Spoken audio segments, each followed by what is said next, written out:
வணக்கம் மாணவர்களே, உங்கள் எல்லோரையும் ரோஜா தோட்டம் சேனலுக்கு அன்போடு வரவேற்கிறேன். மாணவர்களே, இன்று நாம் ஆசிய ஆப்பிரிக்க நாடுகளில் காலனி ஆதிக்கம் என்ற 9ஆம் வகுப்பு சமூக அறிவியல் பாடத்தில் கொடுக்கப்பட்டிருக்கும் மதிப்பீடு வினாக்களுக்கான விடைகளை பார்க்கலாமா? இந்த பாடத்துக்கு 1 மார்க் கொஸ்டின்ஸ்க்கு நாம ஏற்கனவே வீடியோ போட்டிருக்கோம். வீடியோ டிஸ்கிரிப்ஷன் பாக்ஸ்ல இருக்கு, கமெண்ட்லயும் பின் பண்ணி தரப்பட்டிருக்கு. தேவைப்படுறவங்க பார்த்துக்கோங்க. இதுல நாம முழுசா பார்க்கலாம், சரியா? முதலில் சரியான விடையை தேர்ந்தெடுக்கவும். 1. பிரான்சிஸ் லைட் டேஷ் பற்றி ஆங்கிலேய கிழக்கிந்திய கம்பெனியின் கவனத்திற்கு கொண்டு வந்தார். சரியான விடை பினாங்கு தீவு பற்றி ஆங்கிலேய கிழக்கிந்திய கம்பெனியின் கவனத்திற்கு கொண்டு வந்தார். சரியான விடை பினாங்கு தீவு. 2. 1896 டேஷ் நாடுகள் ஒருங்கிணைக்கப்பட்டு மலாய் ஐக்கிய நாடுகள் உருவாக்கப்பட்டது. சரியான விடை 1896 4 நாடுகள் ஒருங்கிணைக்கப்பட்டு மலாய் ஐக்கிய நாடுகள் உருவாக்கப்பட்டது. அடுத்தது 3. இந்தோசீனாவில் டேஷ் மட்டுமே பிரான்சின் நேரடி கட்டுப்பாட்டில் இருந்த பகுதியாகும். இந்தோசீனாவில் கொச்சின் சீனா மட்டுமே பிரான்சின் நேரடி கட்டுப்பாட்டில் இருந்த பகுதியாகும். சரியான விடை கொச்சின் சீனா. 4. டேஷ் பகுதியில் தங்கம் கண்டுபிடிக்கப்பட்டதானது பெருமளவிலான ஆங்கிலேய சுரங்க தொழில் செய்வோர் ஜோகன்ஸ்பர்க்கிலும் அதன் சுற்றுப்புறங்களிலும் குடியேற வழிவகுத்தது. சரியான விடை டிரான்ஸ்வால் பகுதியில் தங்கம் கண்டுபிடிக்கப்பட்டதானது பெருமளவிலான ஆங்கிலேய சுரங்க தொழில் செய்வோர் ஜோகன்ஸ்பர்க்கிலும் அதன் சுற்றுப்புறங்களிலும் குடியேற வழிவகுத்தது. சரியான விடை டிரான்ஸ்வால். அடுத்தது 5. இந்தியாவுடன் வணிக உறவை நிறுவிக்கொண்ட முதல் ஐரோப்பிய நாட்டினர் டேஷ். இந்தியாவுடன் வணிக உறவை நிறுவிக்கொண்ட முதல் ஐரோப்பிய நாட்டினர் போர்த்துகீசியர். 6. ஒப்பந்த கூலி முறையானது ஒரு வகை டேஷ். விடை ஒப்பந்த கூலி முறையானது ஒரு வகை கடனுக்கான அடிமை ஒப்பந்தம். அடுத்தது கோடிட்ட இடங்களை நிரப்பவும். 1. டேஷ் மாநாடு ஆப்பிரிக்காவை ஐரோப்பிய நாடுகளின் செல்வாக்கு மண்டலங்களாக பிரித்துக் கொள்வது என தீர்மானித்தது.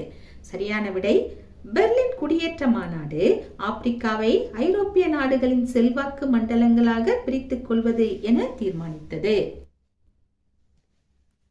அடுத்தது 2. வங்காளம், பீகார், ஒரிசா ஆகிய பகுதிகளின் ஜமீன்தார்களோடு மேற்கொள்ளப்பட்ட தீர்வு டேஷ் என்று அழைக்கப்படுகிறது. சரியான விடை நிலையான நிலவரி திட்டம் என்று அழைக்கப்படுகிறது. 3. ஆங்கிலேயரின் முக்கிய வருவாயாக திகழ்ந்தது டேஷ் ஆகும். ஆங்கிலேயரின் முக்கிய வருவாயாக திகழ்ந்தது நிலவரியாகும். 4. தமிழ் மொழி பேசப்பட்ட பகுதிகளில் டேஷ் வட்டிக்கு கடன் கொடுக்கும் தொழிலில் இருந்தனர். யார் இருந்தனர்? விடை தமிழ் மொழி பேசப்பட்ட பகுதிகளில் நாட்டுக்கோட்டை செட்டியார்கள் வட்டிக்கு கடன் கொடுக்கும் தொழிலில் இருந்தனர். அடுத்தது சரியான கூற்றை கண்டுபிடிக்கவும். 4 கூற்று கொடுத்திருக்காங்க. அதுல எதுன்னு சரின்னு பார்த்து செலக்ட் பண்ணி நாம ஆன்சர் எழுதணும். முதல் கூற்று என்ன கொடுத்திருக்காங்க? 19ஆம் நூற்றாண்டின் கடைசி காலாண்டு பகுதி வரை சகாராவுக்கு தெற்கே இருந்த ஆப்பிரிக்கா வெளியுலகுக்கு தெரியாமல் இருந்தது. ஆமா, இந்த கூற்று சரிதான். 19ஆம் நூற்றாண்டின் கடைசி காலாண்டு வரை வெளி உலகத்துக்கு சகாராவுக்கு தெற்கில் இருந்த பகுதி எதுவுமே தெரியாது. பொதுவாகவே ஆப்பிரிக்க பகுதிகள் உலகத்துக்கு தெரியாம தான் இருந்தது. அதனாலதான் நம்ம அந்த கண்டத்தை இருண்ட கண்டம்னு சொல்றோம் இல்லையா? கொடுக்கப்பட்ட இந்த கூற்று சரி. அடுத்த 2வது கூற்று என்ன கொடுத்திருக்காங்க? 1864ஆம் ஆண்டில் கோல்டு கோஸ்டில் அமைந்துள்ள கடற்கரை பகுதி நாடுகள் இங்கிலாந்தின் காலனிகளாயின. இது தவறு. ஆண்டு தவறா கொடுத்திருக்காங்க. எப்படின்னா 1864ன்னு வரக்கூடாது, 1854 இப்படி இருந்திருந்தா நம்ம சரின்னு எழுதியிருக்கலாம். 64ன்னு கொடுத்திருக்காங்க. அதனால இதை நாம தவறு என்று எழுதலாம். அடுத்தது 3. 500 ஆண்டு காலத்திற்கு மேலாக ஸ்பெயின் பிலிப்பைன்ஸை ஆட்சி செய்தது. இந்த கூற்றும் தவறு. ஏன்னா 500 ஆண்டுகள்னு வந்திருக்க கூடாது, 300 ஆண்டுகள்னு இருந்திருந்தா நம்ம சரின்னு எழுதியிருக்கலாம். ஆக கொடுக்கப்பட்ட கூற்று தவறானது. கடைசியா 4வது கூற்று என்ன கொடுத்திருக்காங்க? ஒடிசா பஞ்சம் நான் வச்சிருக்க புத்தகத்துல 78 1876 நடைபெற்றதுன்னு இருக்கு. இது தவறா கொடுத்திருக்காங்க. எப்படி கொடுக்கணும்னு நினைச்சிருப்பாங்கன்னா, ஒடிசா பஞ்சம் 1876 to 1878 இப்படிதான் கொடுக்க வந்திருப்பாங்க. அததான் இப்படி மாத்தி கொடுத்துட்டாங்க. ஆனாலும் இந்த கூற்று தவறுதான். ஏன்னா ஒடிசா பஞ்சம் எந்த ஆண்டுல தான் நடைபெற்றதுன்னா, ஒடிசா பஞ்சம் 1866 67 வரை நடைபெற்றது. அதனால கொடுக்கப்பட்ட கூற்று தவறு. இப்போ எது எது சரி கொடுக்கப்பட்டதுலன்னா, முதல்ல கொடுத்தாங்க இல்லையா, அது மட்டும்தான் சரி. ஒன்று சரி அப்படின்னு ஃபர்ஸ்ட் ஆப்ஷன் இருக்கு இல்லையா, அதை செலக்ட் பண்ணி எழுதலாம்.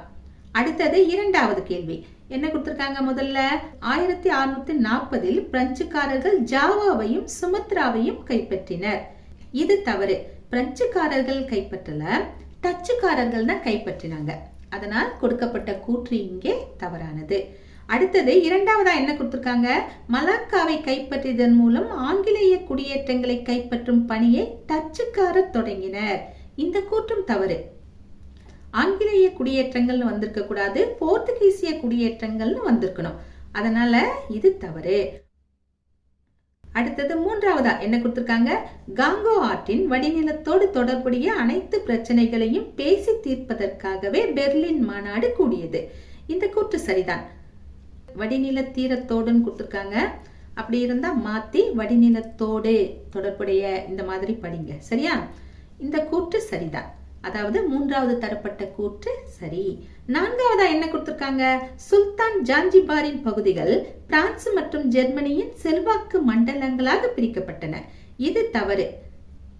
ஏன்னா பிரான்ஸ்ன்னு கொடுத்திருக்காங்க, பிரான்ஸ்ன்னு வரக்கூடாது, இங்கிலாந்துன்னு கொடுத்திருந்தாங்கன்னா இந்த கூற்று சரியா இருந்திருக்கும்.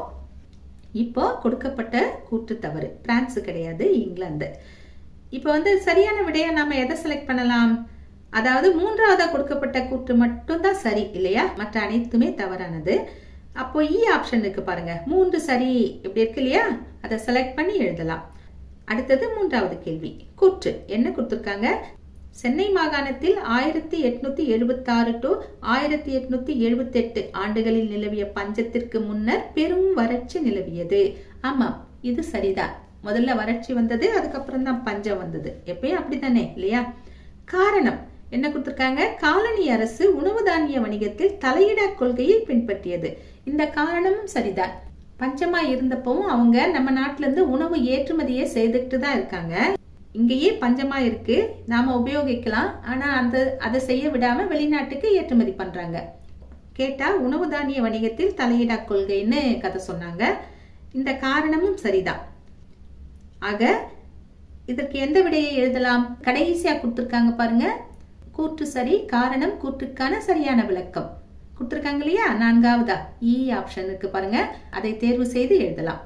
அடுத்தது 4 கூற்று என்ன கொடுத்திருக்காங்க? பெர்லின் மாநாடு 2ஆம் லியோபோல்ட்டை சுதந்திர காங்கோ நாட்டில் ஆட்சி செய்ய அனுமதி வழங்கியது. ஆமா, இது சரிதான். காரணம் என்ன கொடுத்திருக்காங்க? பெல்ஜியம் அரசர் 2ஆம் லியோபோல்ட் காங்கோவின் மீது அக்கறை கொண்டிருந்தார். கொடுக்கப்பட்ட இந்த காரணம் தவறு. ஏன்னா அவருக்கு காங்கோவின் மீது அக்கறை இல்ல, காங்கோவில் கிடைக்கக்கூடிய ரப்பர், தந்தம் இந்த மாதிரியான பொருட்களின் மீதுதான் அக்கறை இருந்தது. அதற்கு தான் முன்னுரிமை கொடுத்தார். அதனால கொடுக்கப்பட்ட காரணம் தவறு. இப்ப நாம எதை சரியான விடையாக தேர்ந்தெடுக்கலாம்?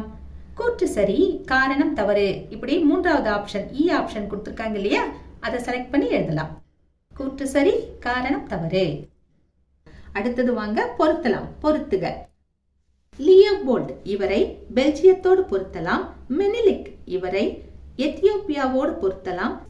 சிசல் ரோடஸ் இவரை கேப் காலனியோடு பொருத்தலாம். வங்காள பஞ்சம் இதனை 1770 பொருத்தலாம். போதை இவரை வியட்நாமோடு பொருத்தலாம். அடுத்தது பாருங்க, சுருக்கமாய் விடையளிக்கவும். 1. காலனி ஆதிக்கம், ஏகாதிபத்தியம் இரண்டையும் வேறுபடுத்தி காட்டவும். வேறுபாடுன்னு கேட்டுட்டாங்க, நாம ஒரு பக்கத்துல காலனி ஆதிக்கம்னு எழுதிக்கலாம், இன்னொரு பக்கத்துல ஏகாதிபத்தியம் எழுதிக்கலாம். விடை எங்க இருக்கு பாப்போமா? 153வது பக்கத்துக்கு வாங்க. பாடம் ஆரம்பமாகுது இல்லையா, அறிமுகம்னு தலைப்பு இருக்கு இல்லையா, அதுக்கு கீழே இருக்கு பாருங்க. காலனி ஆதிக்கம்க்கு நேரா இதை எழுதிக்கலாம். காலனி ஆதிக்கம் என்பது ஒரு நாடு மற்றொரு நாட்டை அடிமைப்படுத்தி மேலாதிக்கம் செய்வதாகும். இந்த பாயிண்ட் எழுதிக்கோங்க.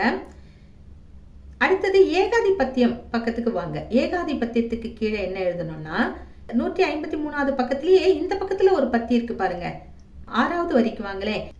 ஏகாதிபத்தியம் என்பது ஒரு நாடு குடியேறுதல் மூலமாகவோ இறையாண்மை செலுத்துதல் மூலமாகவோ மறைமுகமாக கட்டுப்படுத்தும் வழிகளிலோ வேறொரு நாட்டின் மீது அதிகாரம் செலுத்துவதை குறிக்கும். இதை எடுத்து எழுதிக்கலாம். அடுத்தது இரண்டாவது பாயிண்டா என்ன பண்ணலாம்னா, இந்த காலனி ஆதிக்கம் எழுதணும் இல்லையா, அந்த பத்தியிலேயே கீழே பாருங்க, கீழிருந்து மேல மூன்றாவது வரியில பாருங்க, காலனி என்னும் சொல் கலோனஸ் என்னும் லத்தீன் வேர்ச்சொல்லிலிருந்து பிறந்ததாகும். இதை இரண்டாவது பாயிண்டா எழுதிக்கலாம். இந்த பக்கம் ஏகாதிபத்தியத்துக்கு வந்தீங்கன்னா அங்க பிராக்கெட்ல கொடுத்திருந்தாங்க இல்லையா, ஏகாதிபத்தியத்துக்கு பக்கத்துல இருக்கு பாருங்க, இம்பீரியம் என்னும் லத்தீன் சொல்லிலிருந்து பிறந்ததாகும். இத நாம இரண்டாவது பாயிண்டா எழுதிக்கலாம். சரியா? அடுத்தது இரண்டாவது கேள்வி, ஜூலு பூர்வ குடிகள் பற்றி சிறு குறிப்பு வரைக. 157வது பக்கத்துக்கு வாங்க. அங்க சாக்கோ ஜூலுன்னு ஒருத்தர் படம் கொடுக்கப்பட்டிருக்கு இல்லையா, அதாவது போயர் போர்னு ஒரு படம் தந்திருக்காங்க. அதுக்கு கீழே பாருங்களேன் ஒரு பத்தி இருக்கு. அந்த பத்தி முழுவதுமாக எழுதினால் இதற்கான விடை தயார். எப்படி ஆரம்பமாகுது, எப்படி முடியுது பாருங்க. ஜூலு பூர்வ குடிகள் தங்களின் போர்த்திறனுக்காக பெயர் பெற்றவர்கள். புகழ்பெற்ற போராளிகளான சாக்கா ஜூலு போன்றவர்களால் பிரதிநிதித்துவப்பட்டவர்கள். தென்கிழக்கு ஆப்பிரிக்காவில் ஜூலு மக்களுக்கென ஒரு பெரிய நாட்டை உருவாக்குவதில் சாக்கா ஜூலு முக்கிய பங்காற்றினார். ஜூலு பகுதிகளை கைப்பற்றிய ஆங்கில படைகள் அப்பகுதிகளை 13 தலைமை உரிமை பகுதிகளாக பிரித்தனர். ஜூலுக்கள் தங்கள் சுதந்திரத்தை மீண்டும் பெறவே இல்லை. அவர்கள் தென்னாப்பிரிக்காவில் ஆழமாக நிலை கொண்டு விட்ட இன பாகுபாட்டிற்கு எதிராக 1 நூற்றாண்டு காலம் போராட நேர்ந்தது. இது வரைக்கும் எழுதலாம். சரியா? அடுத்த கேள்வி என்ன? மூன்றாவது கேள்வி, இந்திய பொருளாதாரம் காலனி மயமாக்கப்பட்டதன் 3 கட்டங்களை கூறுக. 159வது பக்கத்துல மேல இருந்து கீழே வந்தீங்கன்னா இந்திய பொருளாதாரத்தை காலனி மயமாக்குதல் இந்த மாதிரி ஒரு தலைப்பு இருக்கா, அதுக்கும் கீழே ஆ ஆ ஈன்னு போட்டு 3 தலைப்பு கொடுத்துருக்காங்க பாருங்க, குட்டி குட்டியா. இதுதான் இதற்கான விடை. இங்க பாருங்க எப்படி கொடுத்திருக்காங்க. இந்தியாவை காலனி நாடாக்கிய செயல்பாட்டை 3 கட்டங்களாக பிரித்து பார்க்கலாம். முதல்ல ஆ என்ன கொடுத்திருக்காங்க, முதற்கட்டம் வாணிக முதலாளித்துவம், 2ஆம் கட்டம் தொழில்துறை முதலாளித்துவம், 3ஆம் கட்டம் நிதி மூலதன முதலாளித்துவம். இதை 3ஐயும் எடுத்து எழுதலாம். சரியா? அடுத்தது 4வது கேள்வி, கர்னல் பென்னிக்விக் அவரை பத்தி கேட்டிருக்காங்க. 161வது பக்கத்துல கட்டம் கட்டி கொடுத்திருக்காங்க இல்லையா ஒரு பத்தி, அந்த பத்தியை நாம அப்படியே எடுத்து எழுத வேண்டியதுதான். ஏன்னா கட்டத்தில் இருக்கிற இந்த பெட்டி முழுவதும் கர்னல் பென்னிக்விக் பத்தி சொல்றதுதான். என்ன கொடுத்திருக்காங்க, கர்னல் பென்னிக்விக். பென்னிக்விக் ஓர் ராணுவ பொறியாளரும் குடிமை பணியாளரும் சென்னை மாகாண சட்டமன்ற மேலவை உறுப்பினரும் ஆவார். மேற்கு நோக்கி ஓடும் பெரியார் ஆற்றின் நீரை ஓர் அணையை கட்டி கிழக்கு நோக்கி திருப்பினால் வைகை ஆற்றை சார்ந்திருக்கும் லட்சக்கணக்கான புன்சை நிலங்களை பாசன வசதி கொண்டவையாக மாற்ற முடியும் என அவர் முடிவு செய்தார். பென்னிக்விக்கும் ஏனைய ஆங்கிலேய பொறியாளர்களும் இயற்கையின் சீற்றத்தையும் வனவிலங்குகள் விஷ உயிரினங்கள் ஆகியவற்றின் ஆபத்துகளையும் எதிர்கொண்டு அணையின் கட்டுமான பணிகளை மேற்கொண்ட போது இடைவிடாத மழையால் இடையூறுகள் ஏற்பட்டன. ஆங்கிலேய அரசிடமிருந்து போதுமான அளவுக்கு நிதியை பெற முடியாத நிலையில் பென்னிக்விக் இங்கிலாந்து சென்று தனது குடும்ப சொத்துக்களை விற்று அப்பணத்தை கொண்டு அணையை கட்டி முடித்தார். அணை கட்டும் பணிகள் 1895 முடிவுற்றன. முல்லை பெரியார் அணை தேனி, திண்டுக்கல், மதுரை, சிவகங்கை, ராமநாதபுரம் மாவட்ட வேளாண் நிலங்களுக்கு தொடர்ந்து பாசன வசதி அளித்து வருகிறது. பென்னிக்விக்கை பத்தி எழுதணும்னா நாம இதையெல்லாமும் சேர்த்து எழுதினா சிறப்பா இருக்கும். சரியா?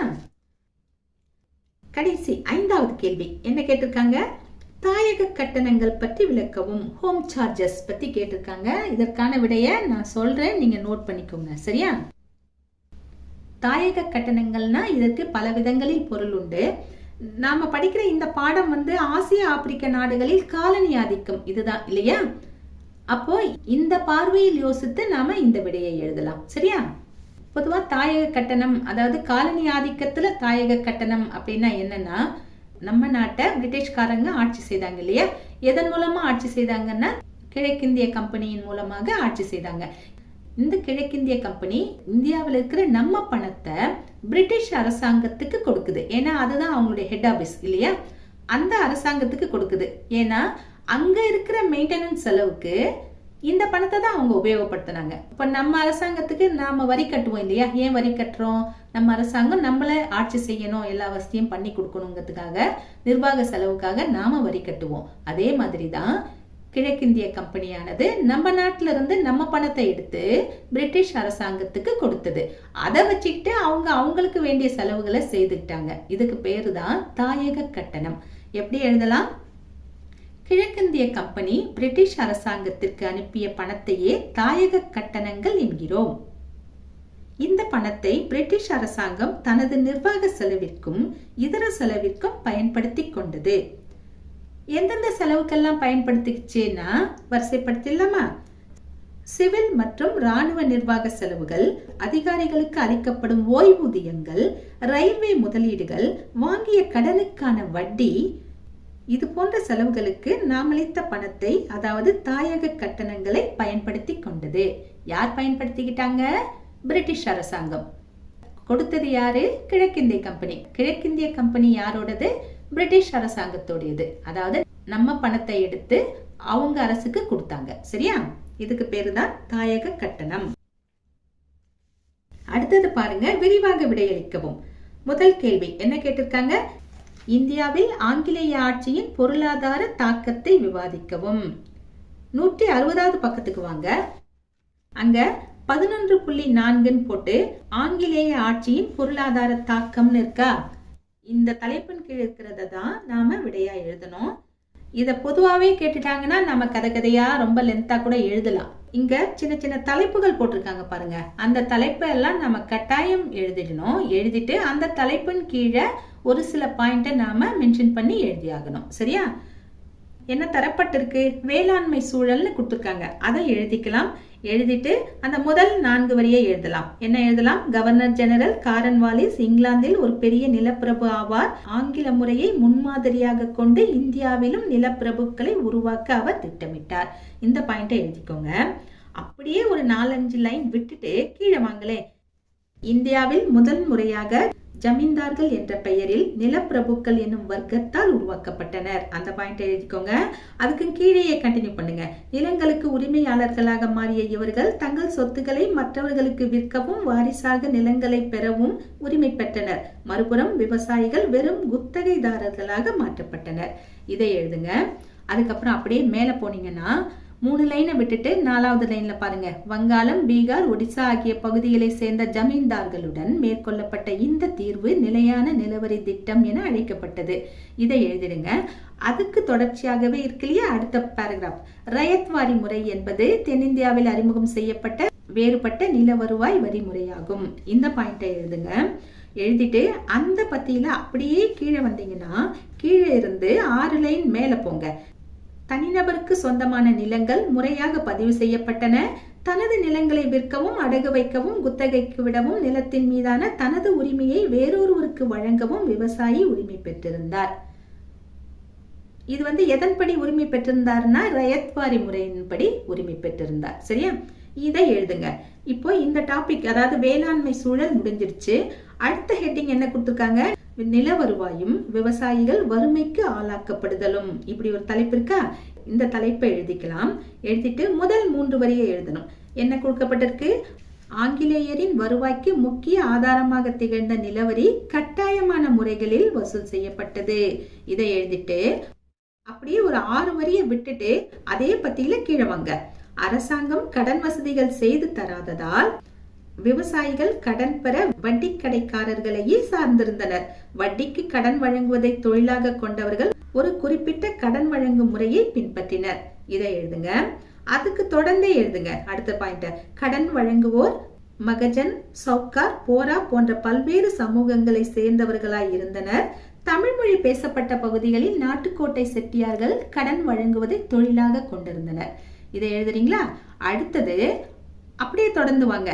காலனி அரசு வேளாண்மையை வணிகமயமாக்கும் கொள்கையை பின்பற்றியதுன்னு ஒரு பத்தி ஆரம்பமாகுதா? அந்த பத்தியை நாம அப்படியே எழுதிட்டே வரலாம். எது வரைக்கும் எழுதலாம்னா அந்த பத்தி முடியறதுக்கு ஒரு 5 வரிக்கு முன்னாடி முடிச்சுக்கலாம். எங்க முடிக்கலாம்?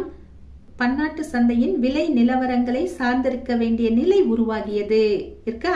இந்த தலைப்பு அத்தோட முடிச்சுக்கலாம். அடுத்தது பாருங்க, நீர்ப்பாசனம்னு ஒரு தலைப்பு இருக்கா. அதாவது ஆர்தர் காட்டன் பென்னி குயிக்னு படம் கொடுத்துருக்காங்களா, அந்த படத்துக்கு கீழே நீர்ப்பாசனம்னு ஒரு தலைப்பு இருக்கு.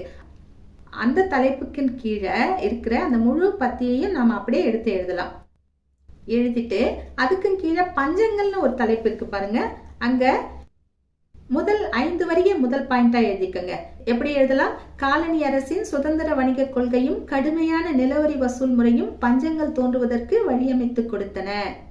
1866 1867 ஏற்பட்ட ஒடிசா பஞ்சம் அப்பகுதியின் வரலாற்றில் நடைபெற்ற கொடூரமான நிகழ்வாகும்.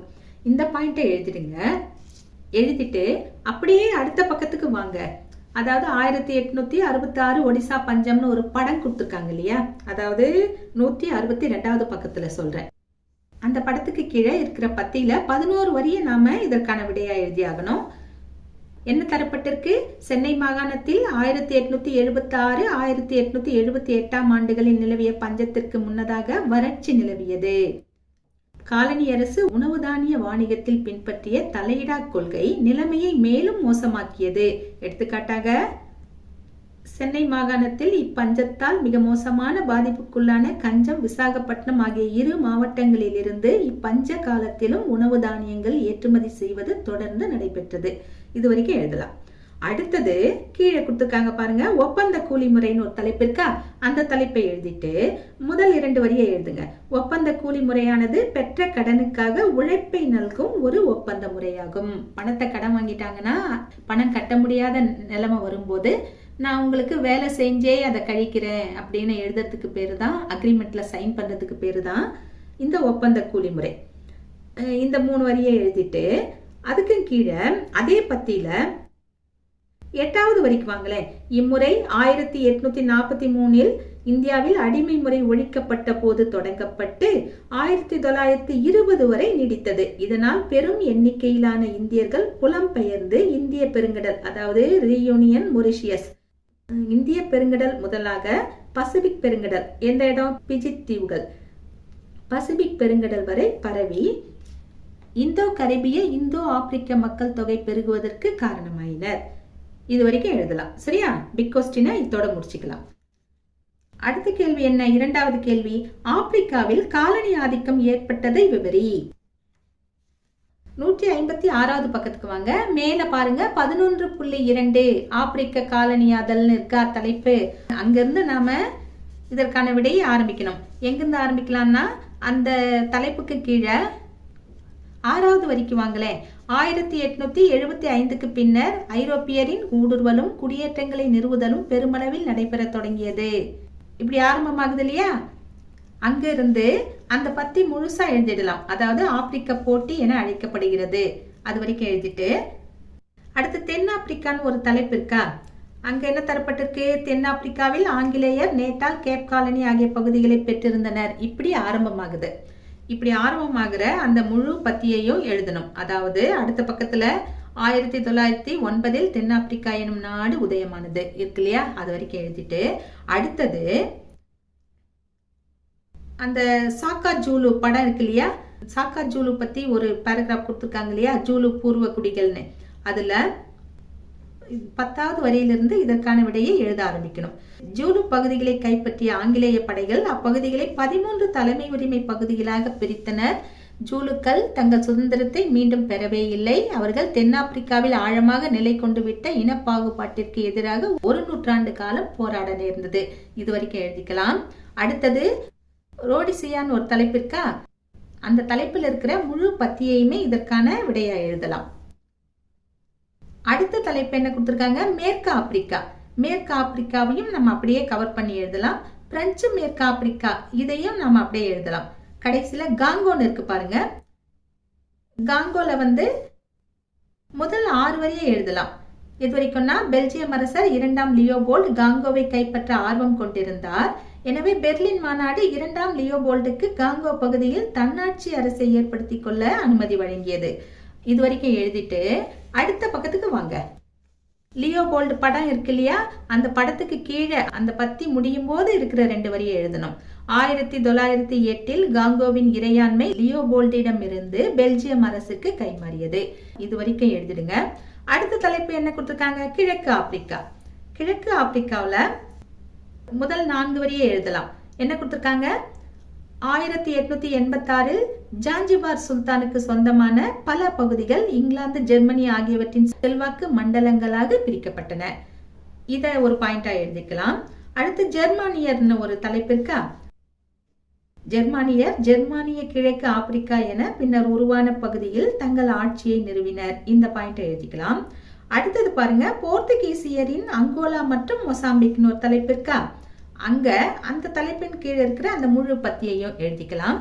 அத்தோட இதற்கான விடையை நாம முடிச்சுக்கலாம். அடுத்து தரப்பட்டிருக்கிற லைபீரியாவிலும் எத்தியோப்பியாவிலும் ஆப்பிரிக்கர் ஆட்சின்னு இருக்கு ஒரு தலைப்பு. அதை நாம எழுத வேண்டிய அவசியம் இல்லை. ஏன்னா இந்த 2 பகுதியையும் வேற யாரும் கைப்பற்றல. அது ஆப்பிரிக்கர்களின் வசமே தான் இருந்தது. இதை மட்டும் விட்டுடலாம், மற்றதெல்லாம் எழுதிக்கலாம். சரியா